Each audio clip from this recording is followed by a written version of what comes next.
Bienvenue sur Channel TV Fait. Je dis à merci encore sur retourner sur Channel là. Je dis à nous pas l'entraîner Bouddha, nous pour aller saccager des Bouddha yo, nous pour aller essayer faire yo grandir. Ben, n'a tout commencé, m'ba pas parler rapide. Nous pour faire un petit échauffement en 2 à 3 minutes. Juste suivre-moi sous bord gros chou ou après l'autre exercice qu'a vini yo et puis en partie. N'a tout parti, on est juste suivre moi et puis n'a pas entraîné environ 12 à 13 minutes. Ou ka mettre cassou dans oreille ou, sous l'état de musique ou et puis on juste suivre moi. OK? On allez.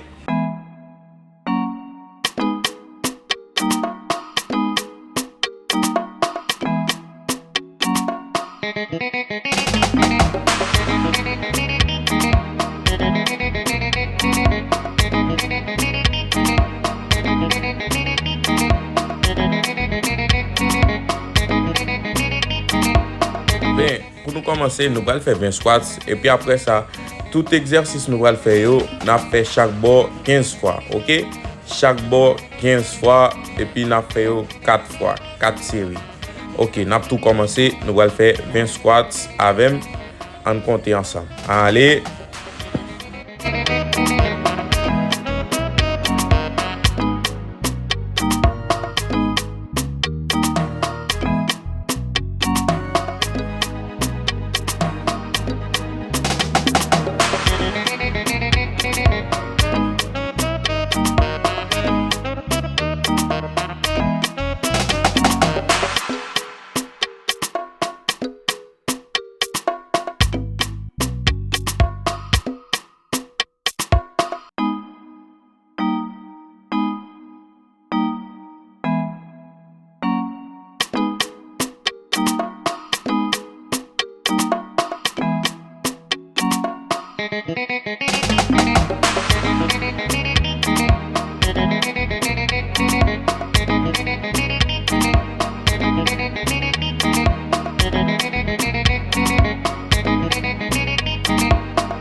En aller, pousser, dernier série, en pousser bien.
En aller, nous arrêtons en pile, pousser. En aller, ok. Quand nous finissons pour aujourd'hui, ben, pour nous là, nous allons faire un petit détirement pour nous finir. Et puis après, nous allons sentir des bobos dans nos phénomènes parce que l'entraînement ça était vraiment chaud. On va juste faire des étirements avec. A tout dit, nous pas oublier abonner avec la chaîne là. Partager, nous avons fait ça, si vous pas senti les formats en pile, ou faire ça l'un derrière l'autre encore, ou donc faire avec valise sous dos. Merci en pile pour tout le monde qui a regardé la vidéo. À la prochaine, je espère nous dans l'autre vidéo encore. Nous avons fait dans les commentaires qui l'autre type de vidéo nous voulez. Et puis si nous avons aimé la vidéo aujourd'hui, faites-moi connaître comment nous sortir. Ok, bye bye.